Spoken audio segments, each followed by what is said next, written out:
things we do for Disney. We made it in! We made it in! 44. Oh, you got it? For all 5 of us? Okay. I think so. All right. We are up early this morning trying to get a boarding pass for Rise of the Resistance.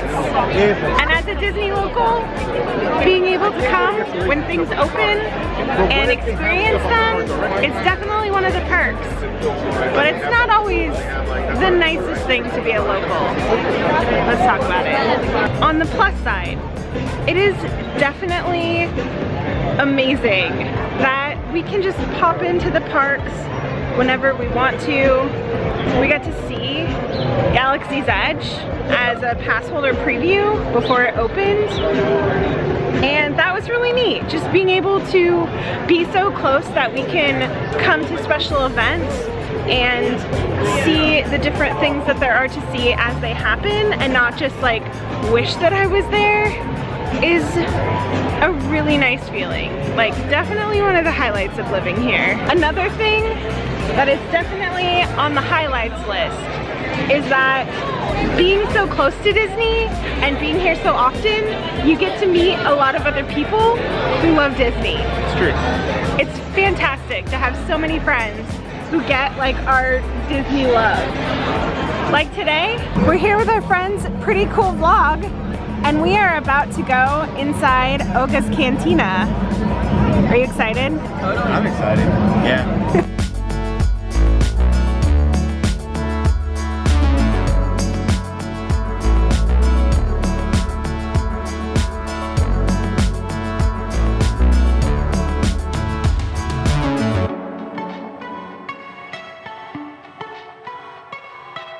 It's pretty good.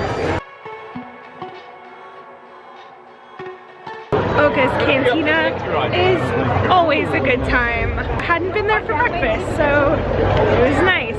Another thing that's always nice is that when you're on a trip, you have limited time.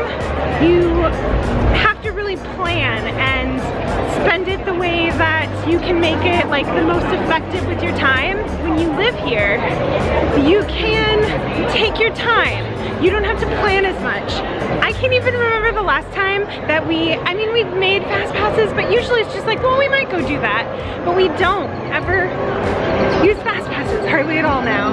Or we make them like spur of the moment because we just kind of like to not have a lot of plans to our day anymore. And that is pretty nice that we can just kind of drop in whenever we feel like it. Planned it a little bit, like a day or two in advance, but not much. Yeah, but sometimes we're just like, hey, we should go tomorrow. And That's then true. we do. And that is a very, very fun thing to do. I guess the one downside of that would be is you're never really totally in vacation mode here. I do miss planning a little bit. I was like a super planner, and I loved just like being in that like I'm getting ready to go to Disney vacation mode for like months on end. It was like brought a little joy to my day at home. Yay! It's finally our group. We are going to rise to the resistance of the resistance. Let's go.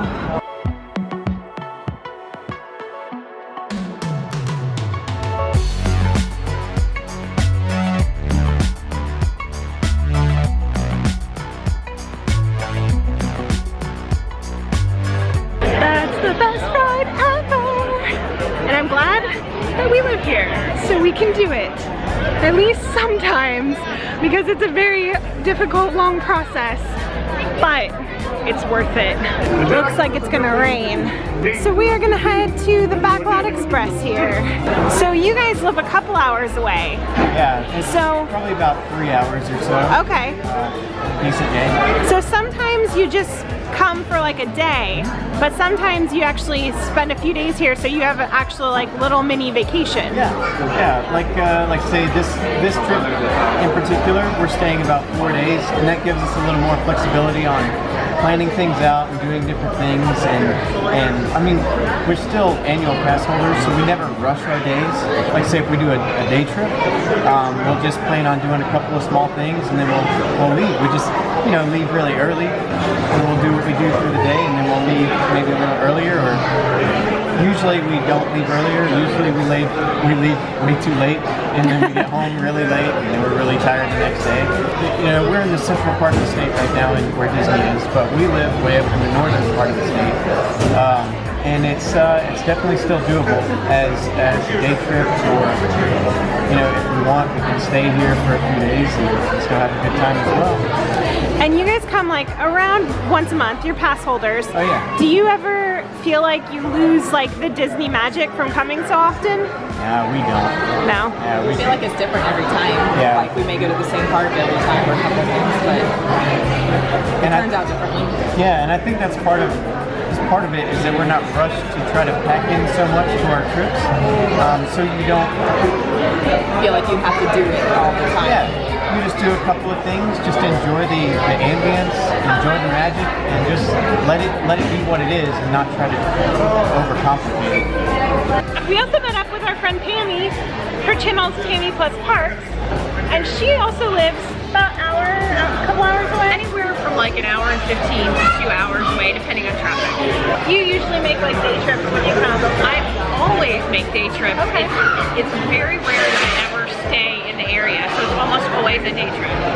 But it can vary on what time of day I come. Sometimes I'll come very early in the morning when I'm planning to vlog, so I can get a lot of different videos done in the course of one day. And I might film anywhere from 3 to 6 videos in one day. And I'll have that trip really well planned out. And I'll do 2 of those trips a month. But I also will come up here once or twice a month just to have lunch, or have dinner, or meet up with friends. And I won't do any vlogging whatsoever. And I really maybe make fast pass plans the day before, or on the way up, or when I get here, or on a day like today, where it's a really busy day in the park and all I really wanted to do is look at the decorations for the holidays while they're still here. And that's all I do. I walk around, I shop, I look at the decorations, and I hang out with my friends. And do you think that the magic of Disney ever like fades away for you? I don't even know what you're talking about. No. Okay, alright. Every time I go under those arches, I still get butterflies in my stomach. I've been to the Walt Disney World resort alone, just those alone.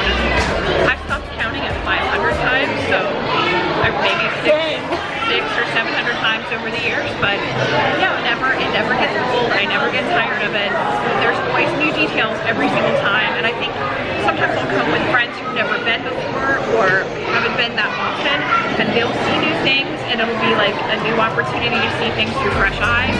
Or I'll come with someone's kid, and they see things through a child's eyes, and then sometimes I'm by myself, and I'm just soaking in all those little tiny details that when you're with other people and you're having conversations with other people, you don't really notice. So it just always feels like Disney is always growing and changing and adapting, and there's always something new and fresh, and I'm always excited to be here.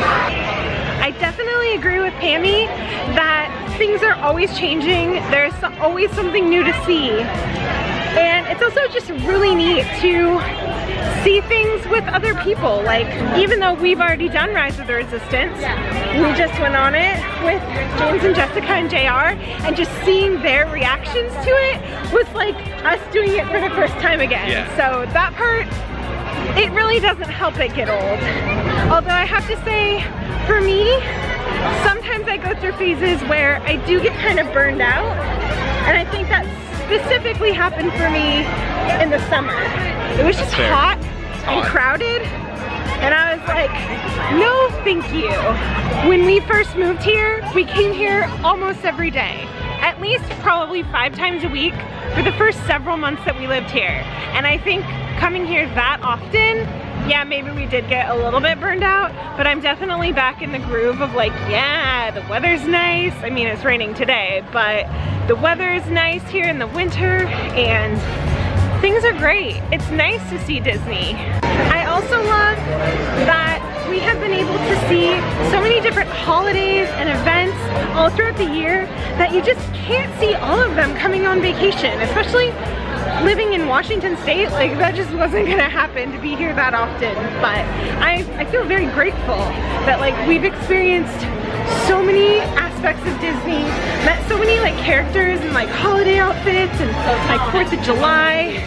It's been a very wonderful experience. So I would say that living near Disney is just different. And although sometimes I get burned out, I still really like being this close to the parks, and it's just a different kind of environment. I do miss planning. I do miss that whole like vacation Disney bubble experience, but overall, I am very happy with the choice that we made in living so close to Disney World.